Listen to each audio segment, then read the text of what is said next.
अस्सलाम वालेकुम स्टूडेंट्स। आज का टॉपिक है Lewis concept of acid and base. Arrhenius Lowry Bronsted concept के बाद ये एक ऐसा कॉन्सेप्ट था जो काफ़ी जनरल था और बहुत अच्छे तरीके से एक्सप्लेन किया गया। इसकी भी कुछ लिमिटेशंस थी, इसमें भी जो है वो कुछ इसके थे ड्रॉबैक्स। अभी देखते हैं कि अकॉर्डिंग टू लिवेस जो है वो एसिड और बेस है क्या।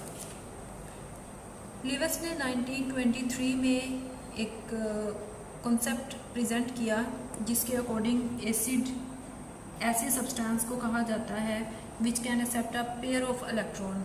इसने बेस रखी पेयर ऑफ इलेक्ट्रॉन पे कि इलेक्ट्रॉन पेयर या तो एक्सेप्ट करेंगे या डोनेट करेंगे। अब एसिड को किस तरह से डिफाइन किया? An acid is a substance which can accept a pair of electron while a base is a substance which can donate a pair of electron.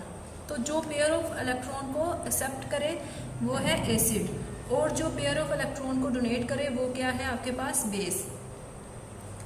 अब इन सबको देखते हुए कि एसिड और बेस जो है वो इस तरह से एक्सप्लेन किया गया कि पेयर ऑफ इलेक्ट्रॉन जो है वो किस तरह से डोनेट किया जाएगा और किस तरह से एक्सेप्ट किया जाएगा। तो पहले लास्ट आपका जो टॉपिक था उसमें भी मैंने आपको बताया कि जब तक कोई एसिड नहीं होगा या जब तक कोई बेस नहीं होगी एक्सेप्ट डोनेट करने के लिए, और जब तक कोई एसिड नहीं होगा एक्सेप्ट करने के लिए, तो दोनों जो है वो काम नहीं कर सकते हैं। तो दोनों का एक साथ काम करना ज़रूरी है कि अगर एसिड है तो वो उसी वक्त एक्सेप्ट करे पेयर ऑफ इलेक्ट्रॉन और बेस जो है वो डोनेट करे। अब यहाँ पर आपके पास एक रिएक्शन किया गया बोरॉन ट्राइफ्लोराइड में और अमोनिया के अंदर। बोरॉन ट्राइफ्लोराइड का अगर आपने 9th क्लास में आपने पीरियोडिक टेबल में, मैं यहाँ पर आपको ग्रुप नंबर बता देती हूँ। बोरॉन के जो है आउटर मोस्ट शेल में 3 इलेक्ट्रॉन्स आते हैं। आप लोग पीरियोडिक टेबल को देखें और उस एलिमेंट को चेक करें कि वो किस ग्रुप से है। जैसे ये फ्लोरीन है, ये इसके आउटर मोस्ट शेल में 7 इलेक्ट्रॉन आएंगे। ये नाइट्रोजन जो है इसके आउटर मोस्ट शेल में 5 इलेक्ट्रॉन्स आएंगे। तो यहाँ पर बेसिकली चेक कर रहे हैं कि लिवेस के अकॉर्डिंग क्या ये एसिड और बेस की डेफिनेशन जो है वो इसके अंदर पूरी तरह से हो रही है कि क्या ये इलेक्ट्रॉन डोनेट और क्या ये इलेक्ट्रॉन एक्सेप्ट कर रहे हैं। बोरॉन के आउटर मोस्ट शेल में यहाँ पर dot and cross formula, dot and cross electrons को शो कर रहे हैं। ये इसलिए इसके इलेक्ट्रॉन्स को डॉट से शो किया गया है ताकि इसके इलेक्ट्रॉन्स और इसके इलेक्ट्रॉन्स जो हैं वो प्रोमिनेंट रहें कि ये क्रॉस जो है वो बोरॉन के इलेक्ट्रॉन्स हैं और डॉट्स जो हैं वो फ्लोरीन के। बोरॉन के लास्ट पे जो है वो 3 इलेक्ट्रॉन्स हैं। तो हर एलिमेंट को अपना ऑक्टेट कंप्लीट करने के लिए अपना आउटर मोस्ट शेल में 8 इलेक्ट्रॉन चाहिए होते हैं। ऑक्टेट रूल आपने पढ़ा था, तो 8 इलेक्ट्रॉन उन्होंने कंप्लीट करने हैं। बोरॉन ने जब रिएक्शन करना है, यहाँ पर बोरॉन ट्राइफ्लोराइड है BF3। बोरॉन के लास्ट पे 3 इलेक्ट्रॉन्स। इसने क्या किया?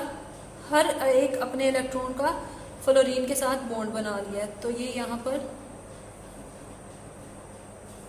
इस तरह से काउंट करें कितने उसके पास है। 1 इलेक्ट्रॉन इसका और 1 इसका। 1 2 3 4 5 6 इलेक्ट्रॉन है। ऑक्टेट कंप्लीट करने के लिए अभी भी क्या चाहिए? 2 इलेक्ट्रॉन्स चाहिए हैं। तो फ्लोरीन ने जो है बॉन्डिंग तो की है, इलेक्ट्रॉन्स तो शेयर किए हैं, लेकिन अभी भी किस चीज़ की कमी है? 2 इलेक्ट्रॉन्स अभी भी चाहिए। तो यहाँ पर है आपके पास NH3। N जो है वो इसके आउटर मोस्ट शेल में जो है वो 5 इलेक्ट्रॉन्स होंगे। 1 2 3 4 5।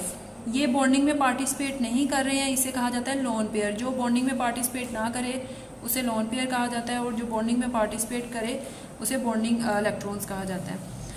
अब बॉन्ड पेयर यहाँ पर आपके पास ये इसके साथ रिएक्ट कर रहा है। ये इन्होंने शेयर किया इलेक्ट्रॉन, हाइड्रोजन और नाइट्रोजन ने। ये देखें इस तरह से, ठीक है। तो आपके पास इलेक्ट्रॉन्स आए 1 2 3 4 5 6 7 8। इसका ऑक्टेट कंप्लीट है। अब ये क्या करेगा कि अपने 2 इलेक्ट्रॉन्स इसको देगा। क्योंकि इसके जो है इलेक्ट्रॉन्स जो हैं इसके आउटर मोस्ट शेल में जो है वो 6 इलेक्ट्रॉन्स हैं और इसको चाहिए ये अकोमोडेट कर सकता है, तो ये 2 इलेक्ट्रॉन्स इसको दे देगा। अब डेफिनेशन के according the substance which can accept a pair of electron, किसने एक्सेप्ट किया? BF3 ने इलेक्ट्रॉन एक्सेप्ट किया, ये है आपके पास एसिड, और NH3 ने पेयर ऑफ इलेक्ट्रॉन जो कि बॉन्डिंग में पार्टिसिपेट नहीं कर रहा था, लोन पेयर, वो डोनेट किया, तो ये है हमारे पास बेस। तो according to Lewis the substance which can donate a pair of electron is known as base and the substance which can accept a pair of electron is known as acid. तो यहाँ पर reaction करके दिखाया है कि pair of electron जो है वो BF3 को डोनेट कर रहे हैं, एरो से शो करेंगे कि पेयर ऑफ इलेक्ट्रॉन डोनेट कर दिया गया, और इसके रिजल्ट में आपके पास बनेगा क्या? Coordinate covalent bond. ये है आपके पास कोऑर्डिनेट कोवेलेंट बॉन्ड जो कि एरो से शो हो रहा है, आपने 9th क्लास में भी इसको डिटेल से पढ़ा था। तो यहाँ पर रिएक्शन आया BF3 और NH3 के दरमियान, और प्रोडक्ट आपके पास आया ये। अब ऑक्टेट इसका कंप्लीट हो चुका है, और अगर आपके पास BF3 एसिड के तौर पे एक्ट कर रहा है तो उसी वक्त उसी टाइम में NH3 को बेस के तौर पे एक्ट करना पड़ेगा। अगर कोई पेयर ऑफ इलेक्ट्रॉन डोनेट किया जा रहा है तो उसको लेने वाला भी होना चाहिए। नेक्स्ट रिएक्शन है आपके पास H पॉजिटिव एंड NH3 में जो रिएक्शन है, H पॉजिटिव कब आता है? जब कोई भी एलिमेंट अपने आउटर मोस्ट शेल से इलेक्ट्रॉन रिमूव कर दे, किसी को डोनेट कर दे, तो उसके ऊपर चार्ज आता है पॉजिटिव। अब यहाँ पर चार्ज पॉजिटिव है, इट्स मीन इसके पास इलेक्ट्रॉन की कमी है, डेफिशिएंसी ऑफ इलेक्ट्रॉन है। यहाँ पर आपके पास बॉन्डिंग इलेक्ट्रॉन, यहाँ पर जो बॉन्डिंग में पार्टिसिपेट कर रहे हैं वो ये हैं, और जो बॉन्डिंग में पार्टिसिपेट नहीं कर रहे हैं, अनशेयर्ड पेयर ऑफ इलेक्ट्रॉन, ये क्या होगा?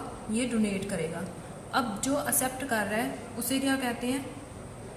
विच can accept a pair of electron, acid, और जो डोनेट करे उसे क्या कहते हैं? बेस। यहाँ पर NH3 ने इलेक्ट्रॉन का पेयर डोनेट किया, तो इससे क्या कहा जाएगा? कि ये एक बेस है, और जिसने एक्सेप्ट किया है उसे क्या कहेंगे? वो है आपके पास एसिड। इलेक्ट्रॉन का पेयर ये डोनेट किया NH3 ने। डोनेट करने वाला, दोबारा मैं डेफिनेशन बोल रही हूँ, बेस क्या है? Is a substance which can donate a pair of electron. तो ये है आपके पास बेस, और जिसने एक्सेप्ट किया वो है आपके पास एसिड। ये आपके पास रिएक्शन हुआ, रिएक्शन के बाद प्रोडक्ट यहाँ पर आप देखें कोऑर्डिनेट कोवेलेंट बॉन्ड बना, और ये एरो से शो हो रहा है कि इलेक्ट्रॉन का पेयर जो है वो डोनेट कर दिया गया है, चार्ज आया पॉजिटिव इलेक्ट्रॉन देने से। एक एडक्ट वर्ड यूज किया गया है कि the product of any Lewis acid base reaction in a single species.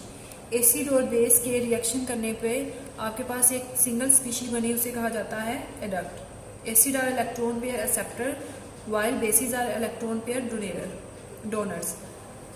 अब यहाँ पर आपके पास unshared pair of electron can act as an Lewis base, जबकि ऐसे सब्सटेंस जिनके आउटर मोस्ट शेल में, यानी जिनका ऑर्बिटल जो है वो एम्प्टी है और वो अकोमोडेट करने की पावर रखते हैं, वो पेयर ऑफ इलेक्ट्रॉन लेने की एबिलिटी रखते हैं, तो उन्हें क्या कहा जाता है? Lewis acid. तो ये आप एसिड किस तरह से है? क्योंकि इसके पास एबिलिटी है, इसके आउटर मोस्ट शेल में इलेक्ट्रॉन की कमी है, तो ये इलेक्ट्रॉन ले सकते हैं। तो जो लेने वाले हैं, एक्सेप्ट करने वाले हैं, which can accept a pair of electron, उन्हें कहा जाता है एसिड, और जो दे रहे हैं उन्हें क्या कहते हैं? डोनेट कर रहे हैं, वो है आपके पास बेस। अब यहाँ तक तो आपने किया कि किस तरह से एसिड और बेस जो हैं वो लेवल्स के अकॉर्डिंग थी, उसने किस तरह से डिफाइन किया। तो मुझे आपने एक क्वेश्चन का आंसर बताना है कि क्वेश्चन है आपके पास, why BF3 behave as an Lewis acid. Why BF3 behaves as a Lewis acid. Lewis acid भी बोल सकते हैं, लेविस एसिड भी बोल सकते हैं। तो आपने इसका आंसर मुझे बताना है। यहाँ से ही आपको आइडिया हो जाएगा अगर आपने गौर से ये टॉपिक सुना है।